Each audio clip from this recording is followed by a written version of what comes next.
여러분 안녕하세요. 오늘은 계속하여 워킹데드 시즌4의 15화를 소개해드릴 건데요.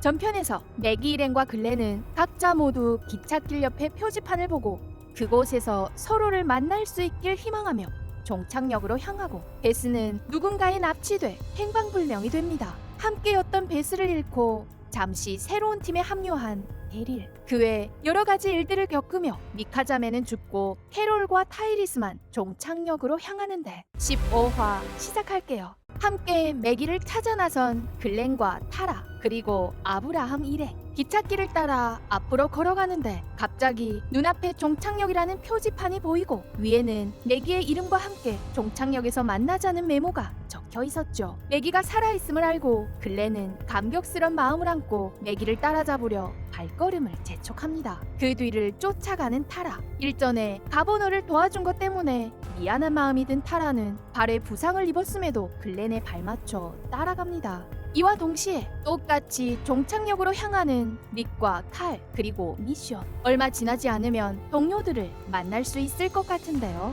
한편 새로운 팀에 합류해 동행하는 데릴. 그들에겐 이상한 규칙이 있었는데요. 매번 사냥감이든 물자든 침대든 내 거라고 먼저 말하는 사람이 그것을 차지하게 됩니다. 그렇게 되면 옆에 사람은 그 사람의 것을 빼앗을 수 없게 되죠. 아무튼 먼저 내 거라고 외치는 사람이 임자인데요. 팀원들 중 이 남자는 일부러 데릴의 태클을 걸며 데릴이 어렵게 잡은 토끼를 빼앗으려 합니다. 데릴도 만만치 않았던 터라 둘은 곧 싸움이 벌어질 것만 같은데요. 다행히 적시에 나타난 팀장이 토끼를 반으로 갈라 둘에게 반반 나눠줍니다. 그 외에도 팀에는 도둑질을 하지 못하고 거짓말을 해서는 안 되는 이러한 규칙들이 있는데 어길 시 팀원들에게 물매를 맞아 죽을지도 모릅니다. 이들은 의리는커녕 서로에게 관심조차 없는데요. 그러나 규칙만은 지킵니다. 게다가 모두 전투력이 강했죠. 아무튼 한 폐기된 창고에 도착한 일행은 오늘 밤 이곳에서 지내게 됩니다. 휴식을 취하는 데릴.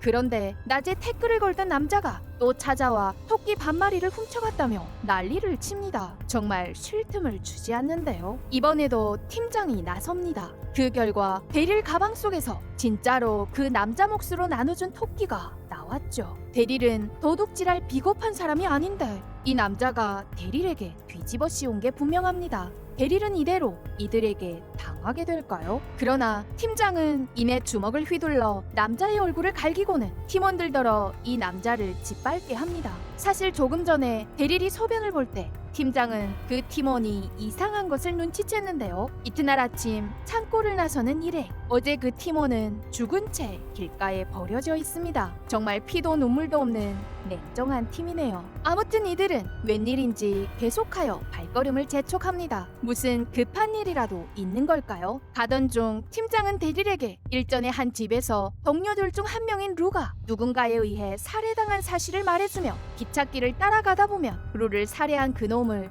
잡을 수 있을지도 모른다 말해줍니다. 이들이 말하는 놈은 대체 누구일까요? 그는 다름 아닌 릭입니다. 다시 글렌에게로 돌아와 걸음을 다그치던 일행은 터널을 마주하게 되고 어두컴컴한 터널 속에 좀비들이 얼마나 들어있는지는 아무도 모릅니다. 세계를 구할 수 있다는 유진을 보호해야 했기에 모험을 거부하는 아브라함.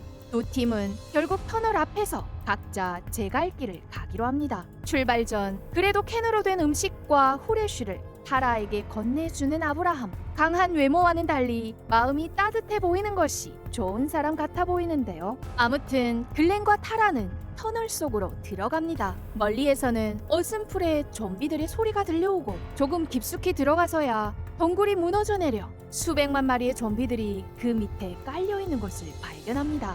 이들은 과연 터널을 무사히 지날 수 있을까요? 이와 동시에 아브라함 일행은 버려진 차를 찾아 계속하여 워싱턴으로 가려 합니다.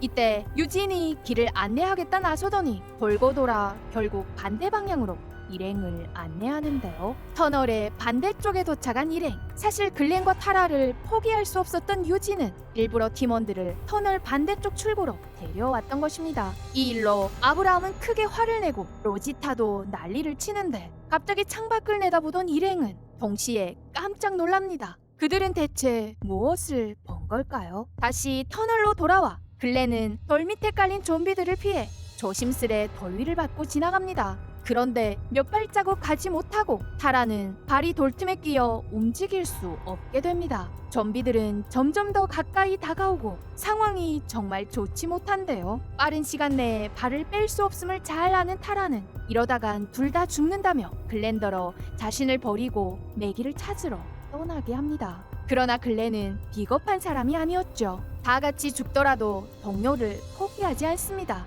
이때 위험에 처한 그들 앞에 터널 다른 한쪽에서 한 무리 사람들이 나타나 총으로 좀비들을 마구 쏴 죽입니다. 그들은 대체 누구일까요? 익숙한 모습의 이 여인은 바로 매기입니다. 천신만고 끝에 글렌과 매기는 이렇게 만나게 되죠. 조금 전에 아브라함 일행도 매기를 보고 놀랐던 것입니다. 이어 매기에게 타라를 길에서 만난 동료라 소개해주는 글렌. 한편 아브라함은 이튿날 아침 또 워싱턴으로 떠나려 하는데 유진은 오히려 워싱턴으로 가는 길이 멀다며 종착역은 하루밖에 걸리지 않는다 설득해 결국 일행은 함께 종착역으로 가본 뒤 다시 결정하기로 하고 출발합니다. 결말에 일행은 먼 길을 걸어 드디어 종착역에 도착하고 이곳에는 사람 사는 냄새가 물씬 풍겼는데 그들을 맞이한 사람은 착한 얼굴을 한 이 여성입니다. 그녀가 글렌과 매기 일행을 따뜻하게 맞아주는 것으로 시즌4의 15화는 이렇게 끝이 납니다. 다음 화 기대해 주시고요. 오늘도 시청해 주셔서 감사합니다.